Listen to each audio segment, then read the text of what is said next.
మహాభారతం ఒక గొప్ప గాథ. ఇందులో ధర్మం, అధర్మం మధ్య యుద్ధమే కాకుండా మన జీవితంలో ఎలా జీవించాలో చెప్పే సందేశాలు ఉన్నాయి. ఒక ప్రశ్న ఎప్పుడూ మన మనసులో తలెత్తుతుంది, దుర్యోధనుడి పక్షంలో ఉన్న మంచి వాళ్ళు ఎందుకు చనిపోయారు? ఈ ప్రశ్నకు సమాధానం ఒక గొప్ప జీవిత పాఠం. కర్ణుడు, భీష్ముడు, ద్రోణాచార్యుడు, వికర్ణుడు వీరంతా గొప్ప గుణశీలులు. వీరి ధైర్యం, బుద్ధి, వినయం అందరికీ ఆదర్శం. కానీ ఎందుకంటే వారంతా ధర్మం కంటే కృతజ్ఞత, బాధ్యతల బంధం, అనుబంధాల పాలనలో ఉన్నారు. భీష్మ పితామహుడు. భీష్ముడు హస్తినాపుర రాజవంశానికి అత్యంత నమ్మకంగా తన బ్రహ్మచర్య వ్రతం కోసం తన జీవితాన్నే త్యాగం చేశాడు. అతనికి స్పష్టంగా తెలుసు, ధర్మరాజు ధర్మపరుడు, కౌరవులు అధర్మం చేస్తున్నారు. కానీ ఆయన తన జీవితాన్ని శాంతనుడి వంశానికి అంకితమిచ్చాడు. హస్తినాపురానికి నమ్మకంగా ఉండడం అనే కారణంతో ఆయన దుర్యోధనుడి పక్షంలో నిలిచాడు. ధర్మం దిక్కుగా కనిపించినా రాజధర్మం ముందు అడ్డుకట్ట వేసింది. వినాశానికి కారణం ధర్మాన్ని గుర్తించి కూడా మౌనంగా ఉండడం, తప్పు అడ్డుకోవకపోవడం. ద్రోణాచార్యుడు. ద్రోణుడు కౌరవుల గురువు. ధర్మ పక్షం ఎంత న్యాయంగా ఉందో ఆయనకు తెలుసు.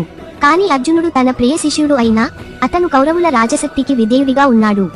కీలకంగా ద్రుపదుని పట్ల తన ద్వేషాన్ని తీర్చుకోవడం, తన కుమారుడైన అశ్వత్థామ భవిష్యత్ కోసం రాజసేవలో ఉండడం, ఇవన్నీ అతన్ని దుర్యోధనుడి పక్షాన నిలబెట్టాయి.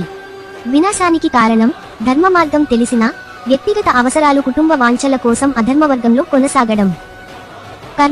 కర్ణుడు మానవతా లక్షణాలతో నిండి ఉన్నవాడు, దానవీరుడు, ధైర్యశాలి, సమరనిపుణుడు. కాని అతని జీవితంలో అతన్ని తిరస్కరించిన సమాజానికి వ్యతిరేకంగా అతను మారిపోయాడు.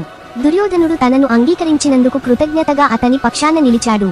కర్ణుడికి తెలుసు, పాండవులు తన అన్నదమ్ములే అని. అయినా తన స్నేహాన్ని ధర్మానికి కంటే పెద్దగా చూసి దుర్యోధనుడి పక్షాన నిలిచాడు. వినాశానికి కారణం స్నేహం పేరుతో అధర్మాన్ని సమర్థించడం. వికర్ణుడు దుర్యోధనుడి సోదరుడు. ద్రౌపదిని సభలో అవమానించినప్పుడు వికర్ణుడు స్పష్టంగా ఇది తప్పని చెప్పాడు. కాని చివరికి తన కుటుంబం పక్షాననే యుద్ధంలో పాల్గొన్నాడు. వినాశానికి కారణం సత్యాన్ని అర్థం చేసుకొని కూడా కుటుంబ పక్షపాతంతో అధర్మ పక్షాన నిలిచినవాడు. సారాంశంగా ఈ వ్యక్తులందరూ మంచి మనుషులే. కాని వారు చేసిన తప్పు, ధర్మం తెలిసినా వ్యక్తిగత విధేయతలు, బంధాలు, బాధ్యతలు అనే పేరుతో అధర్మ పక్షాన నిలబడడం. ధర్మం నష్టపోదు, కానీ దాన్ని పట్టుకోని వారు ఎంత మంచివారైనా కాలచక్రం వారిని విడిచిపెట్టదు.